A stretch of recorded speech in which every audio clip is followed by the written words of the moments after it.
And we are live tonight from the Outer Rim in what is another gorgeous night here at this Holotable Hall. How are you guys doing?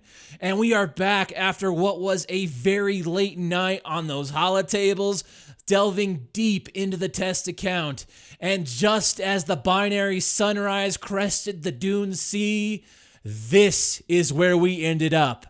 And what we have here is a fun little free-to-play offensive comp built around some deadly ladies in qi'ra, Sabine, and JTR, featuring some turn denial mechanics, the non-cleansable healing immunity, and of course complemented by our Sith Hunter duo in Han and Chewie.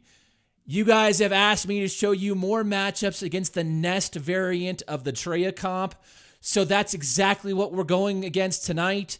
And it's worth saying I do anticipate Sith Trooper and Traya teams being a thing of the past. The way Han and Chewie just slice them down with ease, it's going to be rough times for those guys moving ahead. And while the Twi'leks always drink free, you better believe it is ladies' night tonight in the hall. So grab one of our finest Carillion ales and head on over to the big holotable, because these beauties will leave you staggering for more. Let's hit it!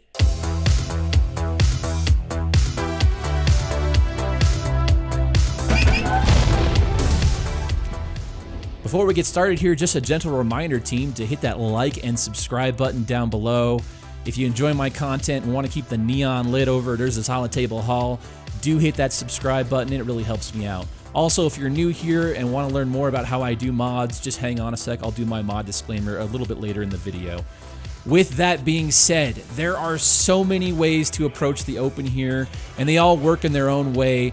Probably going after Traya, Scion, and then Thrawn is best. And what's great about this comp is it uses the classic prepared kit Scoundrel Open, leveraging Raid Han to double tap on his open, and that procs qi'ra, and then qi'ra's prepared at that point. From there, we're going to drop our first bit of stagger and turn disruption. Next, you're going to work down those staggers on the board and look to prioritize those over damage. Controlling the board and control just in general is the name of the game here, guys. I would also say not to worry about Nest as much here. I typically don't try and get the staggers on her. I usually save her for last. As the threat level with the Sith and Thrawn, it's just far greater. So you're going to use Chewie's AoE if there is even a small chance of missing one of the staggers and having it getting cleansed by Traya. So use that sparingly, but if you have to, do use it. Once you've hit all those, it's now time for Sabine to do her thing and give us the next round of staggers here, and even some exposes. You'll want to save Rey's non-cleansable healing immunity move for Traya and Scion first. I always save it for Traya in most cases because I think the Sith sort of just crumple without her. And as you can see here in this first fight, I kind of struggle with who to finish first, whether it be Traya or Thrawn. I ultimately go with Traya. The general rule for me is if Rey's healing immunity is out and you've used it, you really have to prioritize that target first and power that target down, and generally that's on Scion or Traya. After that, you power down the rest of the bunch here, and now that the primary threats are gone, it should be a pretty easy fight. One thing I will note about the footage here is I've skipped a little dance with Nest at the very end of the fight. Generally, I don't want to showcase that because I let the AI handle it. It takes maybe a minute, and you can usually get through it, no problem. You could run into a potential situation where the staggers keep hitting and she just doesn't get a turn. But overall, the AI can handle it. You might even be able to do something like set your AI to basics only, and that might even do it even faster. But I cut this from my footage because I just would rather show you guys more fights. But I will show you the end where they do ultimately take her down. So just keep that in mind. Just make sure if you're going to go into auto mode here, you give yourself a good minute and a half to make sure you can auto can get it done. So let's talk about synergy here. qi'ra lead's going to give our attackers in Han and Chewie another 30% offense on top of what they already do after they get a few crits. So that is absolutely glorious. You have some nice protection recovery with our scoundrels and some crit chance bonuses as well.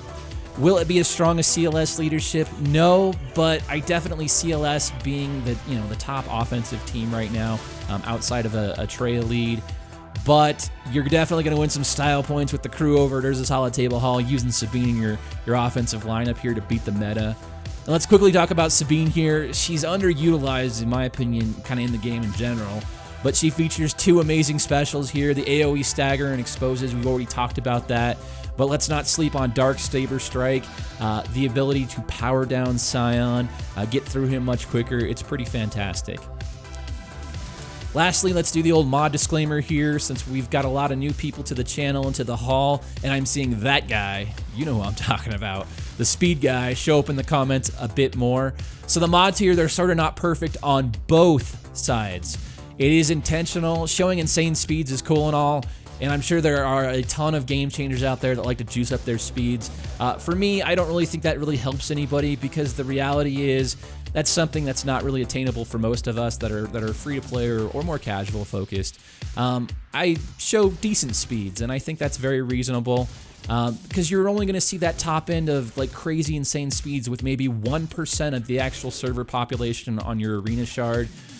And the time it would take to get insane speeds on 3 accounts, 2 test account, my own personal account, it's just, I would never have time to make videos. So just keep that in mind. Don't be that guy down below who's talking about speeds. This is for entertainment purposes, light theory crafting, and proof of concept more than anything. So I'll let this footage play out for you guys. Let me know what you think of this stagger heavy comp and using JTR outside of her leadership ability. Do you think this can be something more than just a fun little change of pace type of comp, or can it be a legit offensive arena strategy in our current meta? Finally, a couple birthday shoutouts here. My man Win Gretzky and Blas Fisken. Is that German or something? I don't know. Hope you guys both have an amazing birthday. Do me a favor, stop on by the bar, grab yourself a Carillion Ale on your boyers, it's on me. And finally, if you've got a game changer request or an upcoming birthday, why don't you swing on by Urza's Holotable Hall Discord server and let me know. It's your ultimate social hub for the galaxy of heroes. It's dressed to impress, and the Twi'leks always drink free. Stop on by, say hi, ladies are welcome. The synth wave is always cranked, the neon is always lit, and the holotables, baby, the holotables are hot. Red hot.